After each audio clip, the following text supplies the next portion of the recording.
Let's get started, Scott, with what has happened to you last week. We were going to talk at that particular day, but you didn't appear.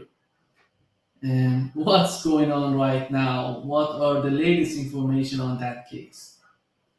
Well, there's nothing. The latest is nothing. The FBI executed a search warrant on the day we were supposed to have our interview, and unfortunately, the computer that I was going to use to have that interview in the time period that we were scheduled to do were no longer available. The computer is in the possession of the FBI, who had a search warrant authorizing them to seize the computer, and I was detained in my living room being questioned by a pair of FBI agents. Both the seizure of the computer and the nature of the questioning of the FBI agents is related to what they said is concern on the part of the U.S. government that I am operating in violation of the Foreign Agent Registration Act, FARA, and that they believe that I am acting as a foreign agent on behalf of the Russian government. Um, and so that's that. I told them in no uncertain terms that not only was this not the case, but they damn sure aren't going to find anything on my computer and phone and electronics that would substantiate that, because it just simply isn't the case. I think they were looking for evidence of communications, maybe covert communications that they hadn't been able to detect using other means. And the only way they felt that they could get access to this information was to execute this search warrant. So now they have the computers, now they have the phone, and now they're wasting U.S. taxpayer dollars because they're going to be scanning this in, and they're going to have technicians, going through painstaking detail, looking, at every text I've sent, every email I've sent, every text I've received. I would imagine when they come up with nothing there, they're going to say, well, he's got to be communicating covertly. Let's go through every image in his phone and his computer to make sure there's not, embedded, pixelated, stenographic communication means, spy versus spy stuff, where I take a photograph and take a pixel and blow it up, and there's my hidden orders from the Russian government. And then I have a special camera and I take a picture and I pixelate it down, and I have software on my phone that enables me to embed it in a picture. And then I put the picture on the internet. And everybody goes, oh, look, Scott's drinking vodka with the Russian officers, but the Russian SVR is going, no, that's the secret photograph. And they pull it out and they explode it up and they take the little image out and they blow it up. And they say, oh, there's all the information Scott Ritter wanted to give. Good luck, guys. You've been reading too many spy novels.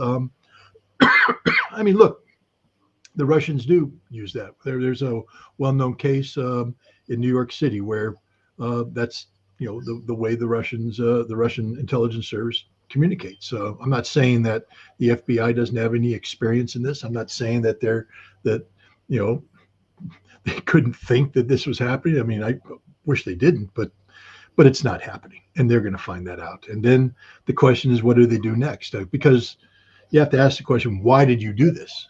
Why did you initiate this action? Somebody somewhere made an affidavit that was presented to a judge that established probable cause to carry out this search. I'd like to know what's in that affidavit. And I certainly hope that when the search comes back negative to the judge who signed off on the search warrant, because that's the judge's responsibility to follow through. Hey, I put my signature on that search warrant. What did you find? Nothing. Then why the hell did you come before my office? That's the first question should be asked by the judge. You found nothing? Then what the hell were you doing presenting probable cause affidavits? Because clearly there wasn't probable cause. I certainly hope this kind of conversation takes place, because this is bull. I'm an American citizen. I have a free speech right. I'm a journalist. I have a right to participate in a free press. And what the FBI has done here in executing the search warrant the way they did has a chilling impact, whether they intended it to or not. I'm not going to get into their minds at this point. I have to say that the FBI agents who executed the search warrant were extraordinarily professional, very courteous. They did their jobs professionally. But this was not a hostile action. I mean, as unhostile as sending 20 heavily armed agents into your house, ripping it apart can be. But they were polite, they were courteous. Where they had questions, they asked the questions. They spent 5 hours talking to me. I had hoped that maybe my answers, because I was fully cooperative, and I told them that. I said, make sure that's in your report. fully cooperate. It's because at some point in time, a judge is going to have to review this and say, why the hell did you do this to me? Because I am an American citizen. I do have rights. And the concept of probable cause, I mean, what was your probable cause? Suspicion isn't sufficient. And to say that because I was writing articles that they weren't happy about, because I attended functions at the Russian embassy, because I traveled to Russia, is insufficient, because none of that is illegal. None of the individual actions are illegal. And even if you bring them all together in their totality, they're not illegal. I have to be a Russian agent, receive direction from the Russian government or an individual operating on behalf of the Russian government.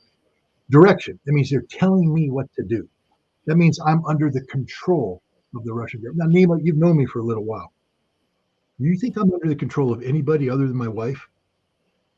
Do you think there's a person or an entity or an organization out there that control me? Do you understand I'm an American citizen, and I'm the worst kind of American citizen? I am the ugly American because I actually believe that I have rights. I actually believe in the power of the individual. I actually believe in the duty and responsibility of every American to hold their government accountable if we think that the government's doing something in our name that doesn't reflect the values and principles and beliefs, doesn't reflect the Constitution.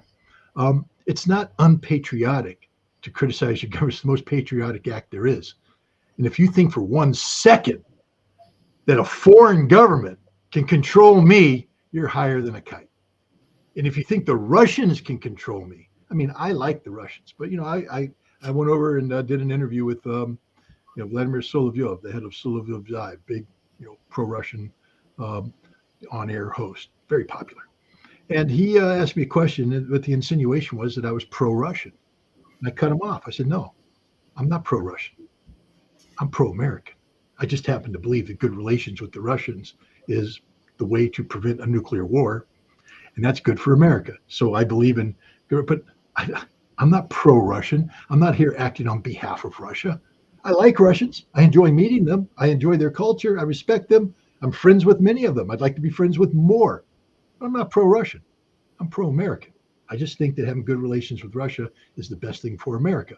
Apparently somebody in the FBI, somebody in the Department of Justice, somebody in the Department of State, somebody in the U.S. government disagrees, or worse, and here's where it gets interesting, where somebody in Ukraine disagrees. And we know that Ukraine disagrees. I'm on death lists. They have me on watch lists. They call me an information terrorist. They call me a Russian propagandist. They call me a foreign agent of Russia. The Ukrainians do this. And sadly, Ukraine has a history of reporting to the FBI, the same people, by the way, who raided my house, and saying, we're not happy with these Americans. And the FBI has a history of acting on that. They've shut down the Twitter accounts of American citizens because the Ukrainian government doesn't have, that's not me making it up. The House Judiciary Committee of the United States Congress has found this in their report, in their investigation. The FBI took orders, instructions from Ukrainian intelligence to shut down the social media accounts of American citizens, and they did it. The FBI intervened. I mean, what happened to the Constitution there, FBI? What happened to free speech there, FBI? Apparently it's inconvenient. But we also know that the State Department funded and organized and was the brains behind the Center for Countering Disinformation, an organization created under the auspices of the Presidency of Ukraine. So it's a Ukrainian outfit, paid for by the American taxpayer, organized by the American State Department, whose work is supervised by the American State Department. And we know that the very first thing they did upon being created was to issue what they call a blacklist. On that blacklist are American citizens, me included, who they say are information terrorists. Information terrorist is the word they use. And that's not slight of the word, because according to Ukrainians, and again, these are Ukrainians who are in an organization paid for and created by the American taxpayer, sponsored and supervised by the State Department, that these information terrorists need to be treated as terrorists in every way. Arrested, killed. And the U.S. government doesn't say anything to stop it. There are many Americans on that list, myself included.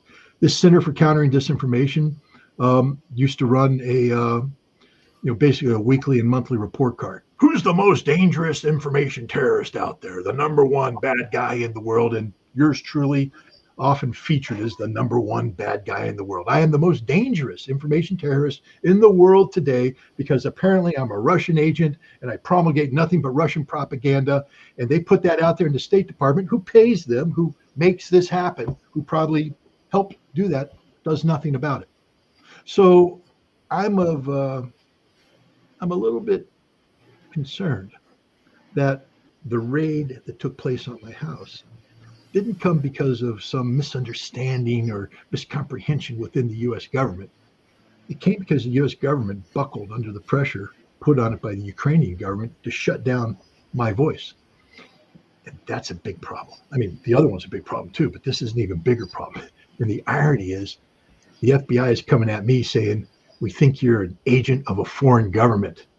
And yet the FBI is the only one taking orders and direction from a foreign intelligence service to shut down the free speech of an American. So who knows what's happening? They have my computers, they have my phone, they have other electronics. Have fun, guys. Really, I mean, I am serious. I would write my congressperson after a while. I'd say, I'm just curious, how much did this cost when this is all done? How much did this cost? Aren't you concerned that the FBI is wasting U.S. taxpayer money going after dissenting voices? I thought in America, that's what a citizen's supposed to do. Speak up, be heard, free speech. You know, and then the bigger question is, did we take orders from Ukraine? Because nobody in Congress wants to touch this. The fact that U.S. taxpayer dollars go to create entities in the Ukrainian government, which are organized under the supervision of the United States government for the sole purpose of attacking the free speech rights of American citizens, criminalizing it and putting Americans on a death list. It's not a hypothetical death list. I mean, I don't want to overhype this thing, but according to some information, they don't just have me on the list, they've been actively targeting me. Oh yeah, FBI, by the way, thanks for doxing me too. Putting all my information out there for the world to see, where I live, what my house looks like, what the external security features of my house are, what the license plate number of my cars are. Gosh, that's really information you want the Ukrainian hit squads to have, don't you, you stupid idiots? And it's not theoretical. I was swatted that night. You know what swatting is? Swatting is when somebody makes a phone call that implies that something in this house going on that implies an immediate threat to life. So a SWAT team shows up. Oftentimes, the SWAT team shows up and unannounced, and they barge in, and people are surprised who they are, and they ended up getting shot and killed. Or dogs. I have 4 dogs. I love my dogs to death. They bark. SWAT team comes in, dog comes charging out, because what the hell is a dog supposed to do when somebody comes in the house unannounced? And they shoot my dog. You want to shoot my dogs? Fortunately, the Bethlehem Police Department, I live in the town of Bethlehem, New York. Everybody knows it. They know my address. They know my street. The Bethlehem Police Department, first of all, they know me. I was a firefighter for more than 10 years. Worked very close with the Bethlehem Police Department, and I have an ongoing relationship with the police department because of my criminal conviction and the need to register as a sex offender. So, we get along well. We have a good relationship, no problems, and they know who I am. They know my address, and they showed up and they were very cool about it. Thank goodness. And they understand what was going on, that I had been swatted. So they're like, we got this under control. Don't worry about this. This is not going to become a problem. Moreover, if you see anybody, give us a call. We'll be there. So, thank goodness I live in a neighborhood where we have a police department like this. But, if I lived in a different neighborhood, that could have had a tragic outcome. I mean, who knows? That's the whole purpose of swatting, is to harass me. So, there are unintended or intended consequences of this. It depends on how conspiratorial you want to get. But excuse my language. In short, this has been a big pain in the ass. It's cost me thousands of dollars. It's cost me thousands of dollars of work. It's cost me thousands of dollars to replace the electronics that they took and aren't returning. They will return them eventually, but if you think I'm actually going to be using a computer that's been in the possession of the FBI, smoke another joint, baby. It is what it is. I'm not saying they did anything, but you'd be a damn fool. Not that I have anything to hide, but really, who would buy a computer that says you're being monitored by the FBI? No, not in America, but apparently in America they can. But that's where it's at right now. I mean, I'm awaiting. I've been charged with nothing, and honestly, I don't think I will be charged with anything because there's nothing to charge me with. This search warrant was a fishing expedition. They thought that maybe they'd find evidence on the computer and the phone. I'm here to tell you that no such evidence exists.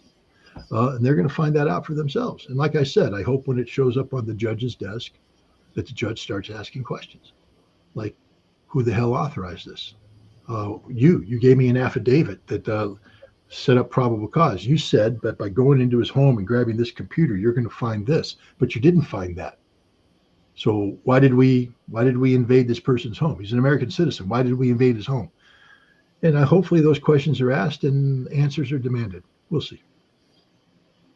The other thing, Scott, many people are worried about you because they want you to announce a fundraising website in order to help you if something. We are not just putting yourself in a safe position. Are you planning to do that? To do what? To announce a fundraising website that people can help you on that. Well, let me put it this way. This isn't my first rodeo. And I know that if the U.S. government decides to take it down the path of litigation, that can get to be very expensive. I've already filed for bankruptcy once. I mean, the legal system broke me financially, destroyed me financially, only because of the courage and perseverance of my wife, who got 4 jobs. 4 jobs. Did we save our home, and were my children able to complete college? But I don't want to go through that again, and I don't want to put them through that again. Again, I'm hoping that reason prevails, and if the FBI is watching, hey guys, in the future, knock on my damn door, take me out for coffee. I'll pay. Don't worry. You don't have to worry about your budget. And just ask me questions. Literally, if you have a concern, ask me a question. I will answer the question. I promise. I mean, that's just the way it works. I'm not anti-American. And if the FBI says they have a concern about something I'm doing, I'd like to know what that concern is. And I'd like to, make that concern go away. Now, at the end of the day, if that concern has no basis in the rule of law and is all about, shutting me up for political reasons, then we have a problem. But if it's a concern, look, they are responsible for enforcing the laws of the land. FARA regulations are the law of the land. You're not allowed to operate as a foreign agent. And if you choose to do so, then you have to register and be held accountable to the procedures there. I'm not a foreign agent. If they think I am, why don't they? They're supposed to issue a letter of inquiry. That's what the FARA investigation unit's supposed to do, is issue a letter of inquiry and saying, hey, we have concerns about this. But apparently something about my activity, I think it's the fact that I traveled to Russia for a long period of time and they have no idea what happened in Russia. And they're very concerned about uncontrolled, access or whatever. I don't know. Then they felt compelled to do it this route. They should have issued the letter of inquiry. I would have responded and this could have gone away without all of the drama, but they didn't. But I'm not here. I'm not hiding anything. There's no covert relationship. There's no criminal activity. There's no hidden objective. I write about everything. I say everything. It's all in the public. So hopefully they won't go that route. But if they do, it could get very expensive. And I am talking to people right now, making a decision whether or not I need to retain legal counsel. I have to see what the next step is. What is the FBI going to do? I've given them all the information willingly and unwillingly that they need supposedly to reach a conclusion. So let's see what conclusion they reach and let's see what actions they take. But if it gets to the point where this has to be, litigated further, then yeah, there will be a need to set up a legal assistance fund. And when that happens, and if that decision has to be made sooner rather than later, meaning that you don't want to have the trouble and then go looking for money. You want the money in a war chest, and if trouble comes, you need to be prepared for it. So I'm talking to people about it, the best way to go forward with it, et cetera, et cetera. But it's definitely on my mind. Yeah, I can definitely say that we are with you in this process, Scott. I personally am with you. And Well, thank you you. can count on everything that I can Well, do for you. just Send me commissary when I'm in prison, okay? No, I that's can not. buy those tennis shoes that'll put me out on the basketball court and get the extra ramen noodles for supplemental food on Thursday nights. Yeah, just shifting the gear to the conflict, Scott, in the Middle East right now. Mahmoud Abbas is in Russia right now talking with Putin. It seems that Vladimir Putin, when it comes to the conflict between Iran and Israel, they have been trying to make some sort of sanity in the whole situation there. And right now, Mahmoud Abbas is in Russia. What they're trying to do in order to deal with the conflict in the Middle East, in the eyes of Russians, I'm talking about. Well, I don't know what the Russian plan is. Remember, I'm not an agent of the Russian government. So they haven't called me, and I'm not under orders to say anything to spread Russian disinformation or information or whatever. Look, I mean, we know that Russia has an interest in stability. Russia's interests are not destabilizing. Russia's hosting the BRICS conference in October. This is a big deal. It's the middle of August. The last thing Russia needs is a broad Middle Eastern war that destabilizes not only the Middle East, but the world. That would have a devastating impact on the BRICS conference. Iran, is a new member of BRICS, and Iran is looking for a new relationship with the world defined by its relationship with BRICS. And getting involved in a existential war against Israel is not in the national security interests of Iran, but Iran can't leave unanswered the assassination of the senior Hamas leader in Tehran by Israel. I think Russia succeeded in buying time. One of the important things that Russia did was immediately fly in military equipment. Primarily, I think S-400 surface-to-air missiles, anti-ballistic missiles. They are now operational inside Iran, and this changes a lot from the Israeli perspective, because now Israel has to deal with a very advanced level of defense capacity that could be manned by Russia, could have connectivity with Russian satellites and things of that nature. So it changes a lot when it comes to any potential Israeli counterstrike. And so what Russia is doing is compelling Israel to rethink its plan, because Iran will have to retaliate. There's no doubt about this. There will have to be an Iranian retaliation, and it's going to have to be more serious than the retaliation that took place in April. In April was a demonstration of capability, now or of potential. And now I think whatever Iran does is going to have to demonstrate that potential is reality, or else Iran loses any notion of deterrence, that Israel will have a green light to do anything it wants to do. So I think the Russians are talking about not just the Iranian retaliation, but then what happens next, because you can't say that you believe in bringing stability to the Middle East and all you do is limit Iranian retaliation, because after you limit that and the situation goes away, how do you resolve the underlying crisis that created this? It was a Hamas leader that was assassinated in Tehran. That Hamas leader was a lead negotiator for bringing an end to the conflict in Gaza. And it is the conflict in Gaza that has mobilized the axis of resistance led by Iran against Israel. And so by inviting Abbas in, I think, people are like, oh, does that mean that Russia is abandoning Hamas? Because China just had this big conference where they brought 14 different Palestinian factions together into a singularity, including Hamas and Fatah. But Abbas is the president of the Palestinian Authority. And right now he continues to be the face of legitimacy of the Palestinian state, or what passes for a Palestinian state. He has no credibility amongst the Palestinian people, and pretty much zero credibility around the world. He's recognized as an old, feeble, corrupt person.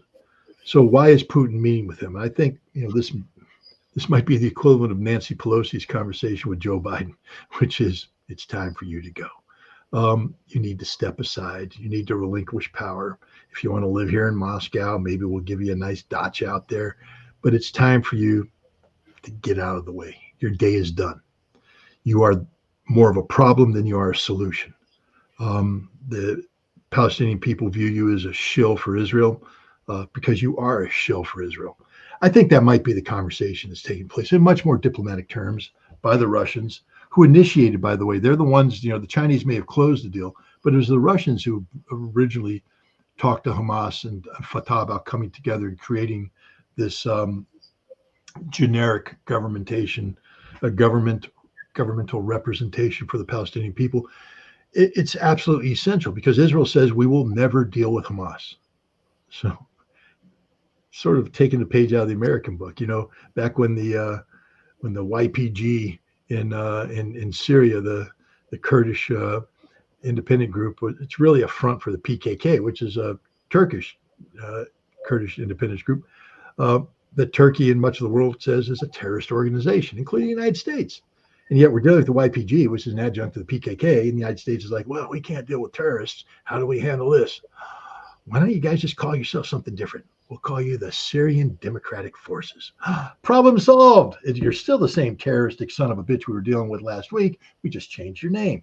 And, that's sort of the approach Russia's taking, which is let's take Hamas, blend them up with Fatah, and we got something different that's not called Hamas.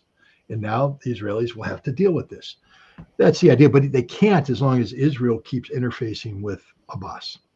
As long as Israel says this is the legitimate face of the Palestinian people. So I think Abbas is the problem. Abbas has to go and make way for this new thing that China and Russia have come up with. That's just my assessment. Again, when I talked to my Russian controller this morning, he didn't have the up-to-date information. So I'm making a lot of this up. Oh, by the way, FBI, that's what's known as a joke. Get a sense of humor. And the other thing, Scott, would be why is this Iranian response to Israel taking too much time, in your opinion? What they're doing in Iran? Let's back up just a second here. One, Israel made it clear that if Iran attacks precipitously in a manner that brings about Israeli civilian casualties, that Israel will have to respond, and they will respond by attacking Iran's nuclear infrastructure. Some of that nuclear infrastructure is buried underground, and the conventional bunker busting bombs that the United States has provided to Israel can't penetrate it.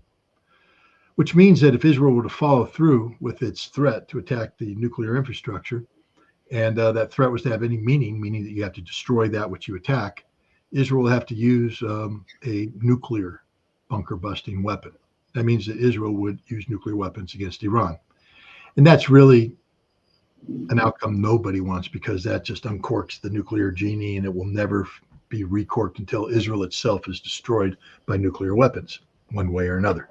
And so Russia basically said, okay, we have to do a couple things. We have to buy time.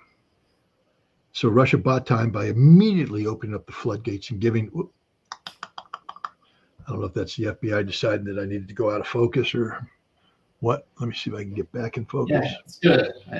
There we go. All right. Thanks to the FBI technician who corrected that. Appreciate it.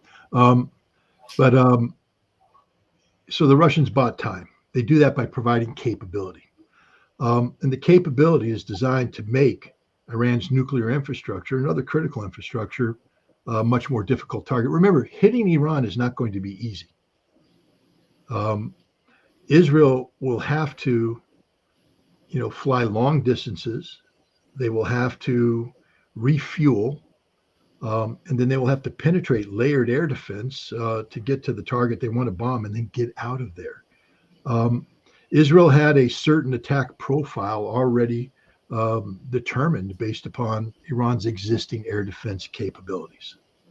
And they had rehearsed that because this is something that just doesn't happen on the seat of the pants. It's a very carefully rehearsed strike package that Israel's run through the Negev desert, and they have all their plans in, and they know how to do this. And Russia just made all the Israeli plans go away because now Israel has to deal with the S-400, which is a completely different ballgame. And Russia brought in other intelligence collecting capabilities, electronic warfare capabilities. Basically, they just made this problem of bombing Iran orders of magnitude more difficult. And so that's changed the Israeli response, which means now that Israel will have to increase its threshold of pain, because Israel isn't going to just go out there and blow things up if they can lose a whole bunch of pilots and a whole bunch of airplanes. They do risk management. And so by increasing the pain threshold, meaning that now Israel, in order to carry out that strike, they're going to have to lose a lot of equipment. That means that Israel now will be willing to absorb some pain as long as the pain delivered by Iran isn't as great. And so now Russia turns to the Iranians and says, if you need to attack, it needs to be a very focused attack on a very specific target, and no civilian casualties. And so Iran right now is revising its target planning, I believe. It has come up with a series of targets that it believes it can destroy, but it also believes that it won't result in civilian casualties. So the goal is to hit Israel and then absorb whatever Israel is willing to deliver, but it won't be strategic because of the Russian defenses, and then bring this thing to an end. Once again, to bring it an end. Nobody wants a wider war, and nobody wants a wider war more than Russia, because it will be devastating to the year of BRICS. This is the year of BRICS. BRICS is supposed to be the big thing, and right now, the Russian dream of BRICS dominance is being threatened by Ukrainian invasion in Kursk and this chance of a greater, wider, broader war in the Middle East between Iran and Israel. There are rumors behind the scene that they're saying that the United States and Iran are talking, negotiating behind the scene in order to bring some sort of settlement, political settlement to the conflict. Do you think, is there any reality in this type of rumors? The United States has a history of back-channel diplomacy with Iran. We saw that with the Iran nuclear deal. The JCPOA began with a series of secret meetings between people, including Jake Sullivan, by the way. Jake Sullivan was one of the original secret meters, back-channelists working with Iran. And, this has been, I mean, go back all the way to Oliver North delivering a cake and a Bible, I guess, to the Iranian leadership, or Quran. I don't know what he delivered, but delivering stuff. We've been doing it for a while. There's no doubt in my mind that we still have these back channels. I'm pretty sure that we talk with the Iranians to deconflict, to avoid allowing disagreements, sometimes even violent disagreements, from exploding into general war. It's in neither nation's interest. So there's no doubt in my mind that if such a back channel exists, it's being used today. And if it didn't exist, that the United States and Iran would be receptive to create it, because Iran doesn't need a war with Israel. But Iran's in an extraordinarily difficult position now because of what Israel did. And the United States recognizes that. The United States now is between a rock and a hard place because they can't be seen as abandoning Israel. But on the other hand, they do not want to be part of a process of facilitating a broader conflict, which would, if it takes place, inevitably bring the United States, into direct confrontation with Iran. So yeah, in the interest of peace, I would hope that the United States is engaged in serious back-channel diplomacy with Israel to try and mitigate this crisis. If it goes that direction, it has to be something substantial in the hands of the United States to offer to Iran in order to have a negotiating table. But do you think the Biden administration do they have any sort of leverage on the Netanyahu administration to offer something so important? For example, the situation in Gaza is so dire, it's unbelievable. Just put an end to that operation and making the life of Gazans better than it is right now. How do you see these talks? Is the Biden administration capable of doing this? I don't think the Biden administration, first of all, I don't think any back channel discussion between Iran and the United States is seeking to bring about an end to the overall. That's just not going to happen. It's not feasible. The United States isn't capable of pulling that off. I think whatever back channel discussions are taking place are designed to prevent a broader war. That's it. And then once that happens, then I think the United States is recognizing the importance of the role of Russia and China in this.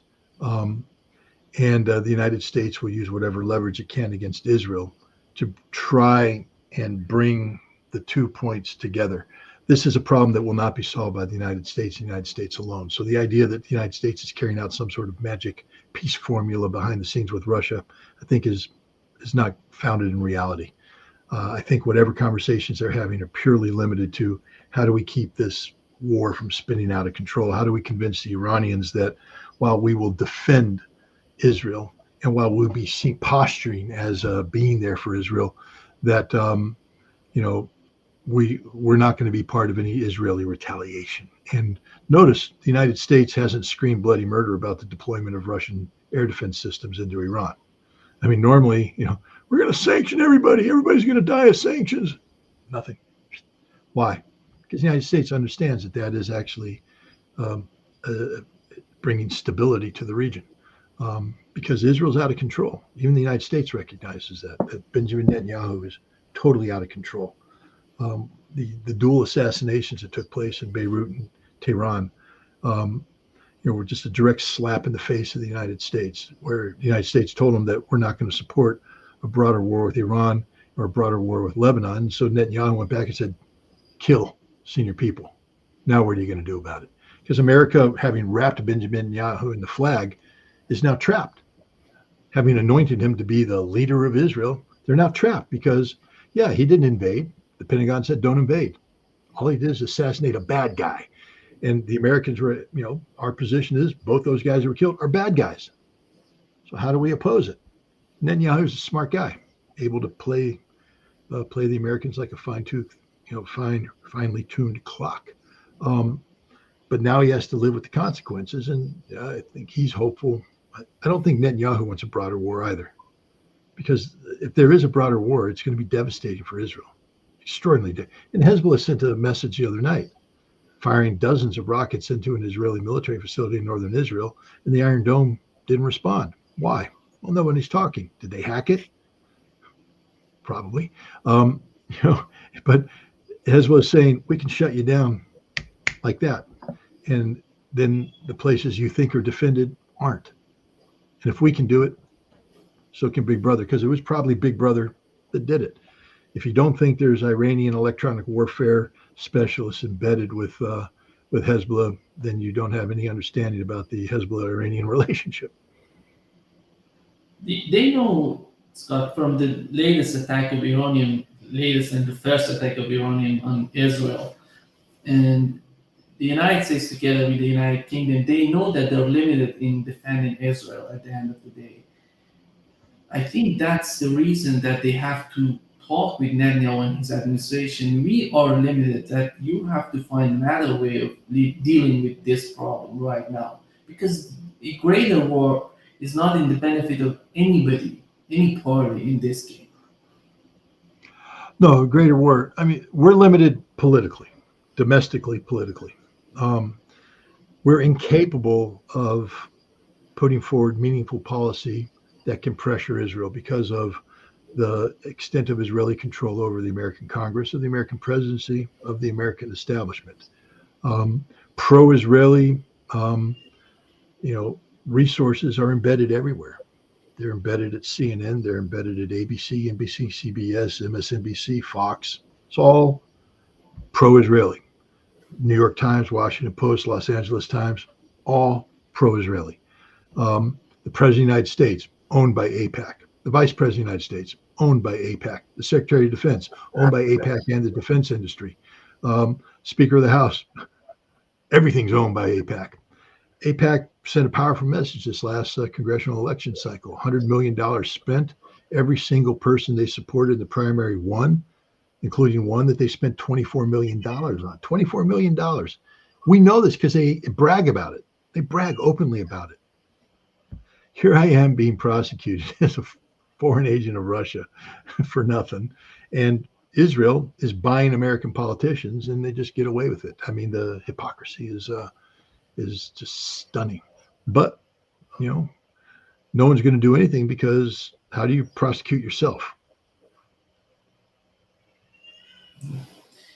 How do you see the situation of the Netanyahu administration? Right now, it seems that Netanyahu and his party, the Likud party, are just against the Ministry of Defense.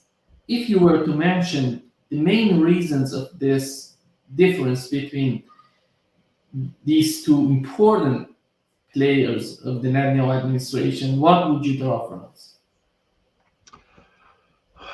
Well, first of all, we need to understand that Benjamin Netanyahu only cares about Benjamin Netanyahu. He cares about his political survival. And in that context, we also have to point out that many people, including myself, have written him off before. I thought it was the end of Benjamin Netanyahu when he lost the last election. I thought for certain he'd be arrested, charged, put on trial, spend the rest of his life in jail. But he's a political survivor, and he knows Israel better than just about anybody. And he was able to orchestrate successive collapses of opposition government until he was able to assemble a coalition and win election. And then he did an attack on the courts and ended the ability for him to be prosecuted, at least while he's in office. Let's see what happens when he leaves. But he knows that once he leaves office, there will be an accounting. He will be held accountable not only for his past crimes, but for the perception that he was criminally negligent based upon what happened on October 7th. And now Israel is being held criminally negligent by the world for the actions ordered by Netanyahu, the empowerment of the far right, which brings in, Talmudic thinking when it comes to, Israel's relationship with the Palestinians. These are human animals. Rape is permitted, encouraged, on and on and on. So Netanyahu knows that he can't fail. So if you know you can't fail, and you know what the consequences of failure are, that means that you've just expanded the options available to you, because some options which a rational player would say, the consequences of failure on that are too grave. We're going to ratchet it down a little bit and take the middle ground. For him, he has no choice. He can't play safe. He has to go hard the whole time. And that's what he's doing right now in provoking these crises. That's what his motivation is, to stay in power. One of the important elements right now is what's going on in Iraq, because Iraq goes to Syria, then Syria to Israel. Do you think that the Biden administration is thinking of withdrawing the troops from Iraq? I'll answer that, but while you were doing that, I remembered, I was like, he asked me another question in that first one, and it was about the military and the relationship between Netanyahu and the military. So let me answer that in case your audience says, Scott deliberately avoided that because the Israelis are putting pressure on him. He's afraid of Israel. Psst, I'm not afraid of anybody but my wife, okay? She does scare me. But 33 years of marital bliss because I toe the line because I'm afraid of her when she gets mad.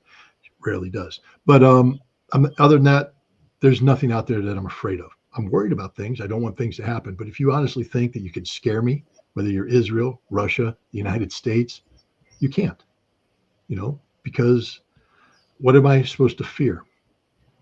The consequences of being righteous? Too bad, baby. I was in the Marine Corps. It doesn't work. If I was doing something wrong, if I was on the run, on the lam, maybe fear factors in. But no. So for all the conspiracy theorists out there that thinking that the Israelis have me on the run, no, they don't. They simply don't. Neither do the Ukrainians. The Russians don't own me. The American government doesn't control me. So let's knock that off. The Israeli Defense Force, I used to work very closely with them back in the 1990s. And I respect their professionalism. This is before I understood before they had been perverted by the far right, which insinuated itself everywhere in Israel, including the military, so that people who once may have had a capacity for human compassion no longer do. Religious fanatics have taken over, so that Dahiwa principles, mowing the grass, become the norm. That wasn't the IDF that I dealt with, but the IDF, is professional. They take the job of defending Israel very seriously, regardless of how it's defined, whether it's a Yitzhak Rabin definition of Israel or a Benjamin Netanyahu definition of Israel. The IDF's job is to defend it. The IDF understands that the situation they confront today was never planned for, and there's no contingency for it. They've never planned for a war lasting this long that depletes human and material resources at this rate. They're exhausted, both physically, morally, and materially. They've run out of spare parts for their tanks. So every tank that's damaged is equivalent of a destroyed tank. They're running out of ammunition. Aircraft. I'd love to see the Israeli figures on aircraft maintenance. These planes don't fly themselves. And for every hour you're in the air, there's X number of hours on the ground. These planes have to be shooting through, maintenance windows that can't be maintained because of operational tempo. So there's just a whole bunch of things happening that have the Israeli military saying, we can't continue to do this. Not only can't we continue to do this, but we can't expand this operation into both a full-scale reinvasion of Gaza or a full-scale war with Hezbollah. So there's a disconnect. The Israeli Defense Force leadership is not supportive of the forever war that Benjamin Netanyahu needs to continue to stay in power. They recognize an absolute necessity to bring this war to an end, and so you have a difference of opinions there. And this gets interesting. I just again want to remind your listeners that before the October 7th attack took place, Israel was in a state of crisis with tens of thousands, hundreds of thousands of people in the streets protesting against Benjamin Netanyahu. And the president of Israel at that time said that Israel was on the cusp of real civil war, not civil conflict, not civil disobedience, civil war between two armed elements who were vociferously opposed to one another, who would fight it out as a war. That situation hasn't gone away. There's still deep divisions within Israel. October 7th, they tried to paper over those divisions, but they're being exposed. And many of those divisions relate to Benjamin Netanyahu as a human being, as a failed political leader. And the Israeli army knows this. They understand how sensitive. Heck, we saw it play out when those 9 Israeli soldiers who raped Palestinian prisoners were imprisoned. And we saw a near civil war break out as elements of the Israeli society and elements within the Israeli military not only demanded their release, but in one ridiculous moment, were pounding on the doors demanding to be allowed in so they could rape Palestinian prisoners, because apparently rabbis say that that's okay under Talmudic law.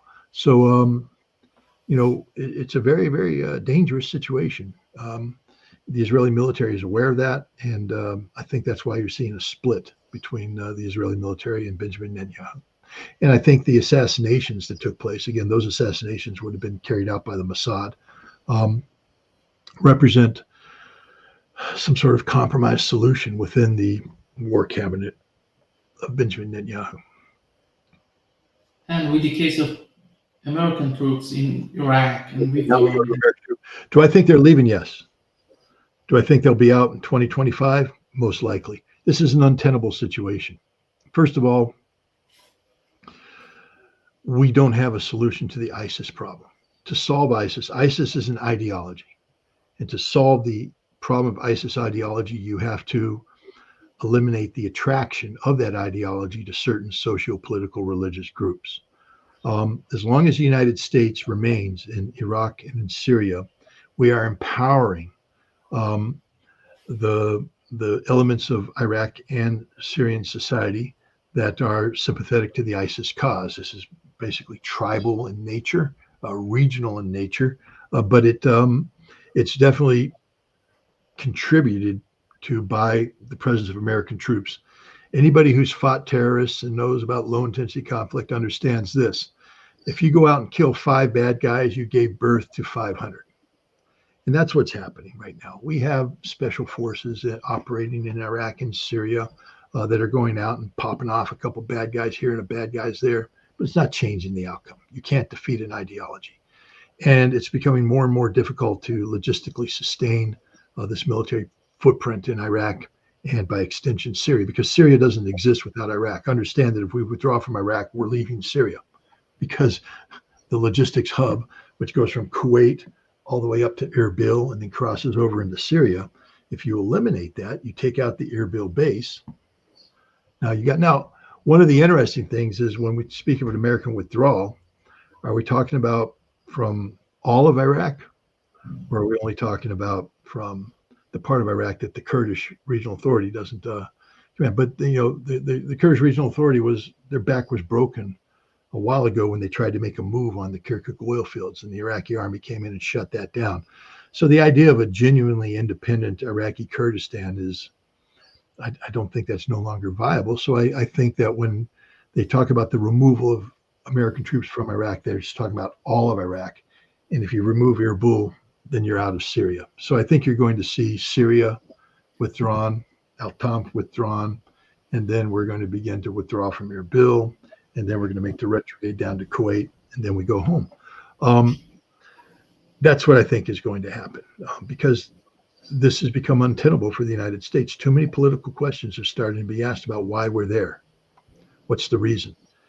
And I think, while I don't think that we have officials who are open-minded enough to understand the cause and effect relationship between the presence of Americans and the sustainment of ISIS ideology, and then act on that responsibly, I think the way we get ISIS shut down is to get Americans out, and then have the governments of Syria and Iraq do whatever socioeconomic, political reforms are necessary to alleviate the concerns of the tribal groups and the ethnic groups that were attracted to ISIS. And then ISIS goes away, because it can't exist if you don't have, a festering cesspool of societal unrest. That's what grows ISIS. If everything's hunky-dory, ISIS has no place to take root. In your opinion, if things getting out of the hand and something big happens between Iran and Israel, even the United States, what are we going to expect from Turkey and Pakistan, in your opinion, in that case?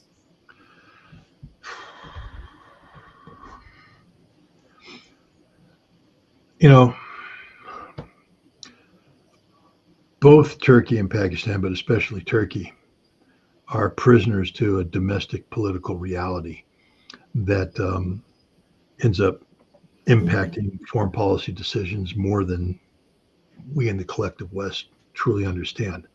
Erdogan is a political survivor. He's been in power a long time, and he does it by playing political games, rebuilding coalitions. And he just survived, his party survived a local election where he lost a lot of support because of the Israeli problem.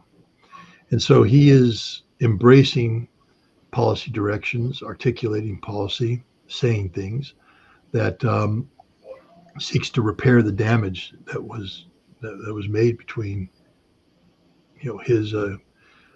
himself and his party and the Islamist element of Turkey. I think people should remember that even though the history of modern Turkey, Turkish Republic, is one of a secular republic, that it's always been a deeply Islamist state, and the Turkish people are deeply religious. When I was in Turkey in the 1970s, my father was stationed there. I think there was a guy named Erbakan, or I could be getting that name wrong, but he was an Islamist leader. And there was just problems. He and Ecevit and Demirel were wrestling, but the Islamists, the military had to move in and remove them from power, and then they came back. Erdogan is actually part of the Erbakan Islamist movement, but Erdogan stepped aside. But Erdogan is the successor. He's an Islamist. And now he's in power. Turkey is an Islamist state. There's nothing wrong with that. It's a Muslim-dominated country. Of course it is. But that's a reality that you can't, engage in secular policies that are seen as being harmful to fellow practitioners of the Islamic faith and not pay a political price. So, but Turkey's also realistic. It has goals. Erdogan wants to attend BRICS. He's elected the big pivot away from the EU. He requires stability in the region. Invading Israel is the least destabilizing thing one can possibly imagine. So I think there's a lot of politicized rhetoric. I don't see Turkey doing anything precipitous. The same thing with Pakistan. The one thing that where I would put a lot of focus on, though, is Pakistan has the Muslim bomb. And Israel needs just to keep that in mind. I don't know what deals have been cut between Pakistan and Iran. I do know that any use of nuclear weapons by Israel against Iran will probably not see the consequences finished until nuclear weapons, a Muslim bomb, have been used against Israel. Now, who fires that Muslim bomb? Iran, Pakistan? It doesn't really matter because Israel is such a small state. The use of nuclear weapons on Israeli soil will terminate the Israeli state. And that's the consequences that Israel needs to understand. That's what bothers me about Pakistan, is it's the fact that it has a Muslim bomb, and they understand the dire consequences of allowing Israel to strike a Muslim state with nuclear weapons without response. Israel has to be put on notice. You can't do it. You can't use nuclear weapons against an Islamic state. So I think that's the role that Pakistan plays. And, there's whispers about this. These are conversations that simply cannot be had in public, by Pakistani government officials. But you also, it doesn't do anybody good to have a theory buried in your head that you don't articulate. So therefore, nobody knows about it, especially if the theory buried in your head is supposed to deter people from certain actions. So I'm confident that Pakistan's using whatever mechanisms are available to it to make sure that the potential of extraordinarily dire consequences accrued to Israel if they use nuclear weapons against Iran exists. When it comes to the conflict in Ukraine, Lindsey Graham is so excited talking about this operation on the Kursk region. He says that it's brilliant, it's unbelievable. And Zelensky is talking about this is Putin's end. And in your opinion, what's important about this operation and why they're talking a lot about this operation? And what's the benefit coming out of this operation for Ukraine or even for people like Lindsey Graham? Well, first of all, it appears that Ukraine has been preparing for this together with their NATO masters for a long time. This operation was months, if not years, in the planning. This operation uses the Russians, are capturing equipment and evaluating equipment. They're looking at things. This is a NATO army. And what I mean by that is they're using NATO weapons, but more importantly, they're using NATO tactics. And I'm not talking about just, small unit tactics, etc.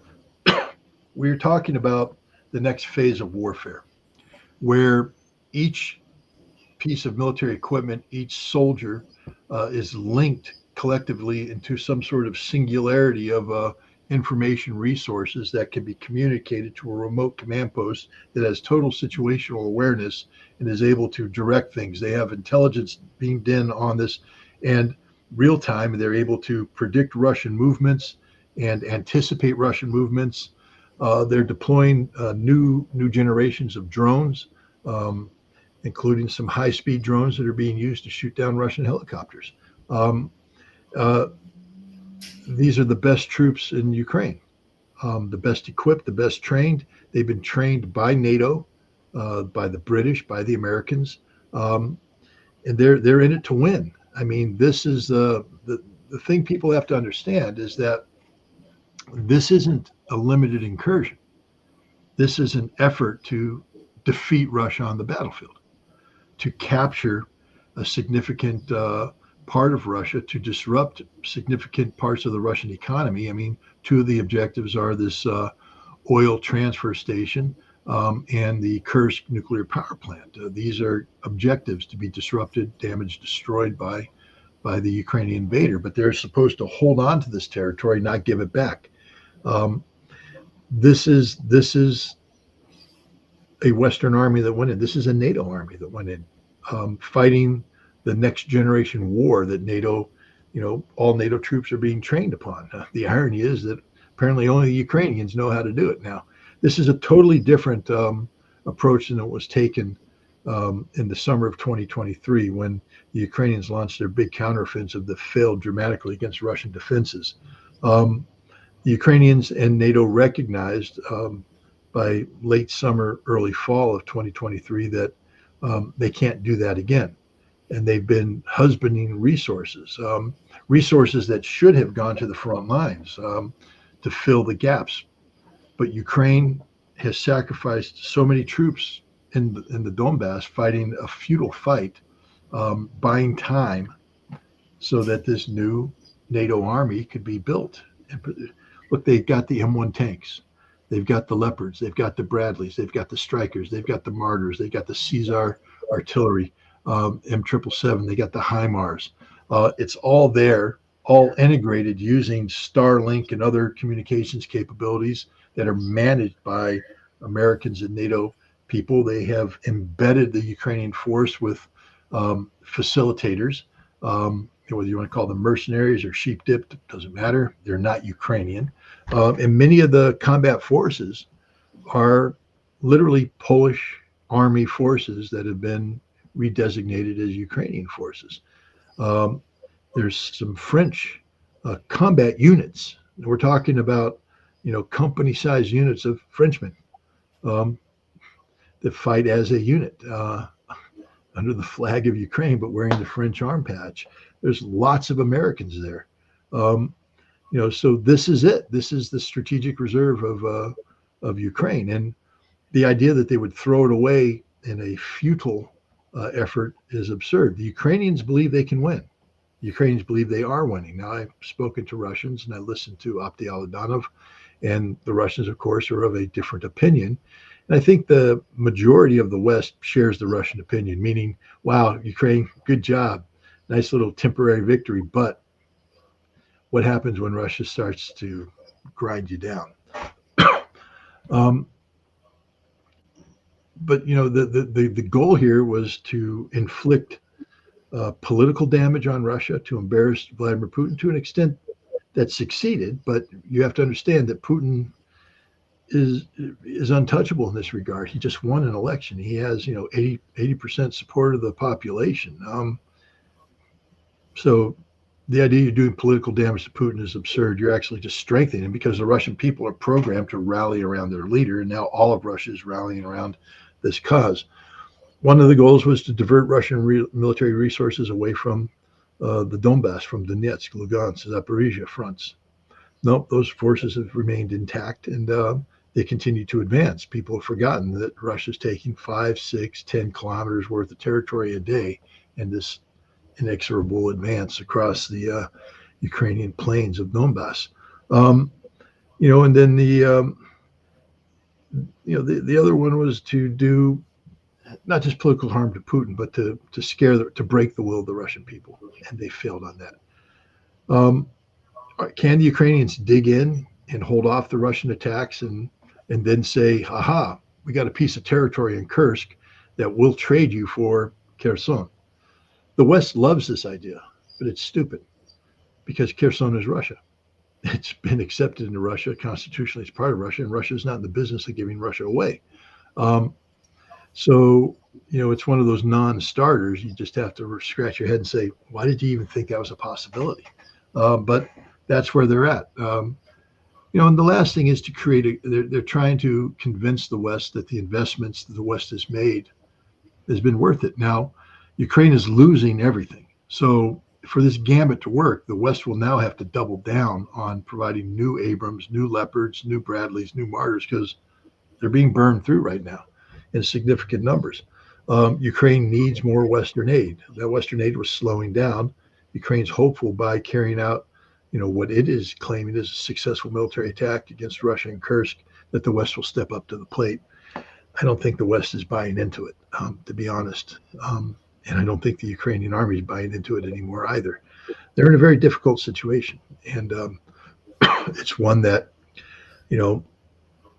good, effective military leadership is going to have to evaluate and determine what the next course of action is. But generally speaking, in order to survive, they're going to have to retreat. And I think that's what's next in store for Ukraine, is a big, massive retreat from Kursk. The problem is, it seems that in the eyes of NATO, they're thinking that Russia wants to capture all of Ukraine. That's why Russia is losing. But in the eyes of Russians, that's not the case. And everybody around the world understands that Russia is not interested in the western part of Ukraine. They have already achieved what they wanted to achieve. But Yeah. in terms of politically demilitarizing and denazifying, they don't need to go to the western part of Ukraine to demilitarize and denazify. That was pre-Kursk. Let's just clear the record here. NATO invaded Russia using Ukraine as a proxy. Let me just say it one more time so you understand the gravity of what I'm saying. NATO invaded Russia, the heartland of Russia, Kursk. NATO invaded. Has it sunk in yet what I just said? That's a game-changing event, Nima. Forget anything you thought about this before. It's over. It's done. Ukraine is dead. That's the only outcome now.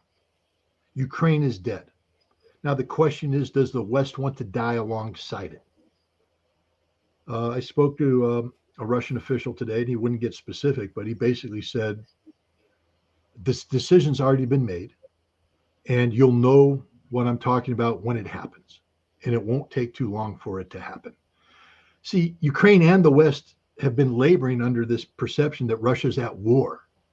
I don't know how many times Putin and the Russians had to say, guys, we're not even close to being at war. This is a special military operation. We're sort of like tying one leg, back and one hand back and sort of hopping around. NATO invaded Russia. And so, we'll have to, I don't know who's calling me, but they'll have to wait.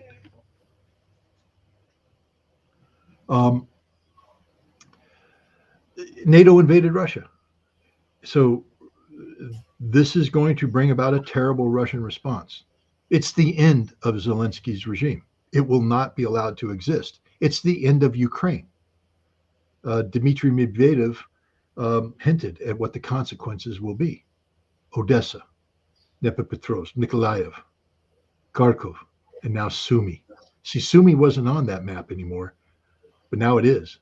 This incursion into Kursk cost Ukraine Sumy. Russia's not going to give it back. It may have cost them Kiev. It may have cost them. And you say Russia doesn't want Western Ukraine. That doesn't mean Russia can't destroy Western Ukraine. And if you think there's going to be a city of Lvov left over when this is done, think again. Lvov is the heart of Banderist ideology, and Russia has now said it's over, finished. Do svidaniya. That's just my perception.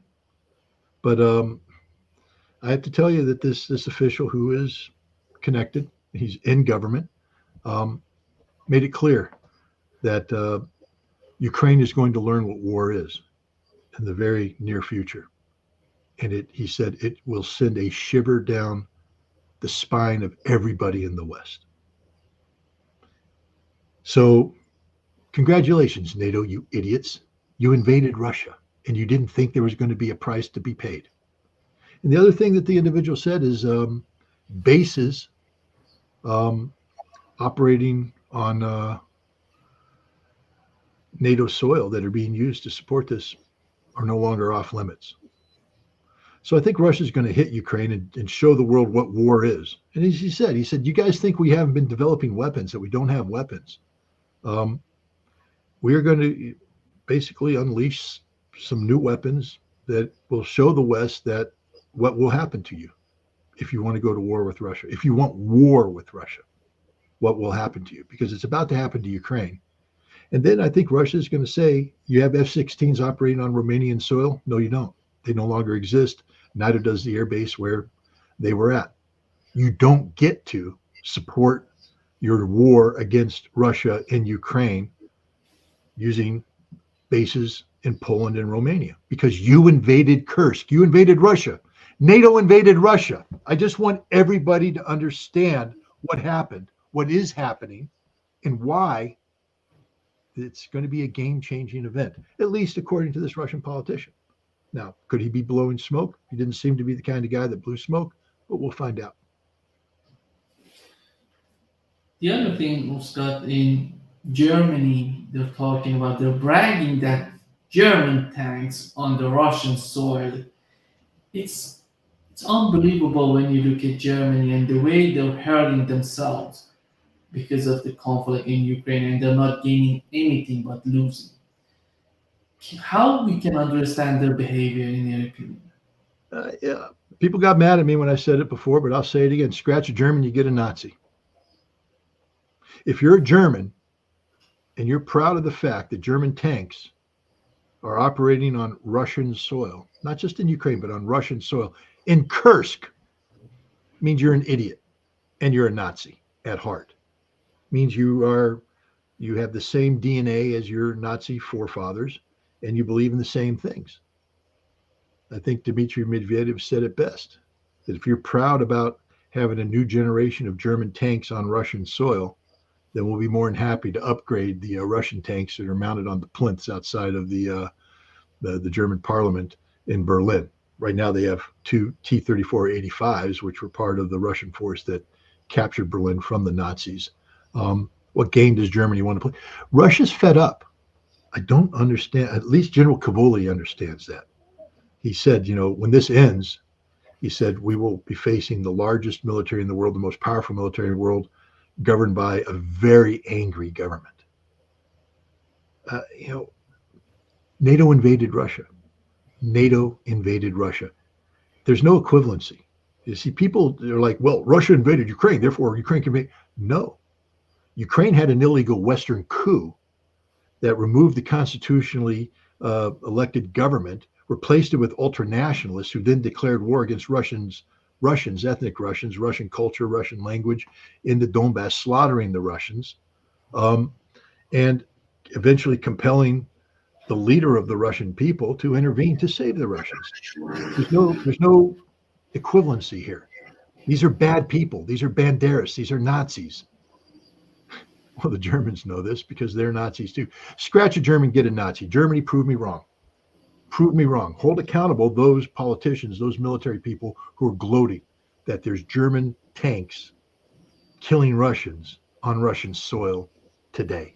If you don't condemn this with every ounce of your being, then you're human scum. You're Nazis. Prove me wrong. It's so amazing, Scott, when you look at the behavior of the Biden administration, considering all these difficulties that we are having in Ukraine, in Africa, in the Middle East.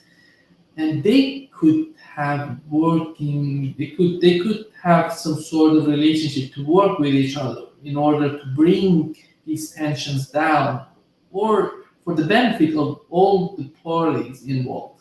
But they have decided to double down on Ukraine, which doesn't make any sort of sense for me, for anybody. And why Ukraine is so important, why it's all done. You cannot do anything. But maybe you have to consider any sort other type of solutions for the conflict in order to have, because the day after this conflict is over, it's much more important than what's going on right now, in my opinion, because the war, as you mentioned, is already done. I think the problem is a lack of imagination on the part of the Biden administration and those who are in the American establishment advising the Biden administration on Russian policy. And understand these are the same people that will advise the Trump administration. We have lost the generation that produced Jack Matlock, the last great American ambassador to the Soviet Union. Everybody that's come after him has been horrible, especially those in the 90s and in the 2000s who were sent to not help Russia, but to destroy Russia. The Strobe Talbots, the Michael McFalls. These are the worst people in the world because they're not experts on Russia. They're experts on destroying Russia. They're experts on manipulating Russia. They're experts on trying to transform Russia into something that Russia isn't. And they are all steadfastly against Vladimir Putin, the Russian leader who came after Boris Yeltsin, who said, nah, Russia isn't defined by the 90s. Russia is defined by Russia. It'll be Russians that define Russia. My daughter just graduated from Georgetown University, the School of Foreign Service, and or the Foreign Service Institute. And she got her master's degree, and her classmates were all people who are going into the State Department or going into, working with, the various National Endowment for Democracy think tanks and things of that nature. They are indoctrinated, not educated. The whole process of higher education in America today that used to produce some of the best foreign area officers in the world, the Soviet FAOs, foreign area officers that were produced by the United States back in the 1970s and the 1980s, were the best in the world, genuine experts about the Soviet Union, about Russia, culture, linguistically. They understood it. They could give good advice. And the United States State Department was staffed with genuine Russian experts, not pro-Russian people, pro-American, but people who understood Russia, therefore were able to come up with sound policy about Russia. They were all purged after the collapse of the Soviet Union. They were told that their skill set was no longer welcome. I remember I applied to the CIA in the early 1990s to be a Russian analyst. And I was encouraged to do so by the CIA, by old school people who knew me back in the days when I was a weapons inspector in the former Soviet Union. And I remember being interviewed by the head of the new Office for Russian and East European Affairs, OREO, I think they called it. And I had a long talk with them. I mean, my resume is clear, 2 classified commendations from the director of the CIA for my work in Russia. I thought it would have been a shoo-in. And in the end, he said, no, we can't take you because you're old thinking. We don't want old thinking. We don't want that Soviet taint. We need new thinkers. And so the CIA purged all of their real experts, and they brought in people. And at the same time, they changed their whole analytical or organizational methodology. When I was doing stuff with the CIA, I was never a CIA employee. I want to make that clear. But I used to have the special badge. I could go around the CIA. And I used to talk with CIA people about various issues pertaining to Russia. If I had an issue pertaining to photo interpretation, wanted to know something about X on the ground, the guy that I would talk to had been sitting in that chair for decades, looking at the same piece of ground for decades. He was a damn expert upon that. He could tell you if it was a red ant or a black ant that made that anthill. He was that good. I'm exaggerating, but the CIA decided that wasn't cost effective, that they needed to basically diversify their workforce. And so instead of allowing people to sit in the same desk, do the same job and get promoted in place, instead they started to take people and move them from job to job. So you do a 6-month tour here, you do a 6-month tour there. And instead of being a master of your trade, you became a jack of all, which means you didn't know how to do anything. And I saw it when I was a weapons inspector in Iraq. I had to deal with this new generation of CIA analysts, and it's an embarrassment. When they come in and brief us on their interpretation of U-2 imagery over Iraq, they didn't know what the hell they were looking at. And it became really apparent when myself and others who had just gotten back from Iraq inspecting the very site that the CIA is now briefing us on when they didn't know anything. They're just making it up. Suspicious crane. Why is it suspicious? I asked. Well, it's there. Yeah, but do you know why it's there? No, that's why it's suspicious. Did you read my inspection report? No, we don't have access to that inspection report. Well, you know, that crane's there to repair the hole in the roof. Did you look at the suspicious hole in the roof? Well, yes. Well, we believe that that's a modification being made to the roof to bring in potential computer numerical controlled machine tools so that Iraq can expand its ballistic missile production capability. I said, no, the hole in the roof's there because it flooded there. Did you read the weather report? You see the flood. You see the rivulet down there where the waters come in and undermined the wall, and the wall came down, and then the beam came down because the support came down. So you got a hole in the roof. Now the Iraqis have shored it up, but they haven't repaired that roof yet. So it's about flooding. It's not about ballistic missile production. You just made all that stuff up because you're an idiot. And that's the CIA today, staffed by idiots, people who don't know anything about anything. They aren't allowed to get smart on Russia because we don't want experts on Russia. Because if we had real experts on Russia, we wouldn't be doing what we're doing today. The most dangerous person in the world is somebody who actually goes to Russia, learns about Russia, and tries to bring that knowledge back. Me, why do you think they raided my house? All right. I know more about Russia than any CIA analyst out there. And I challenge them right now to a debate. I have more relevant information than them. I'll tell you one reason why. Back in February of 2023 and again February of this year, I attended what's called Defender of the Fatherland's Day celebration at the Russian embassy, sort of a celebration of the Russian military. I got to meet the defense attaché and his staff, all of his colonels, and we would talk. That's sort of what defense attachés do for a living, you know, they talk. And back in the day, if I were on active duty, talking to these guys, I would have gone back and I would have written reports about what we talked about, because that's the game that's being played. They're picking your brain, you're picking their brains, and you go back and you say, hey, well, you know, this person said this or this person said that, and we think it means this, and you write that report. Not a single American was in it from the defense establishment was present at this. These guys aren't talking to Americans. Americans aren't allowed to talk to them. I know more about the Russian military than any American analyst because I get to talk to them. I'm not bragging or anything, but Abdi Aladanov, the man who's leading the one of the leaders of the Russian response to Kursk, I've met. I count him as a friend. I've had many conversations with him. Can anybody else in the U.S. military, in the U.S. intelligence community say that?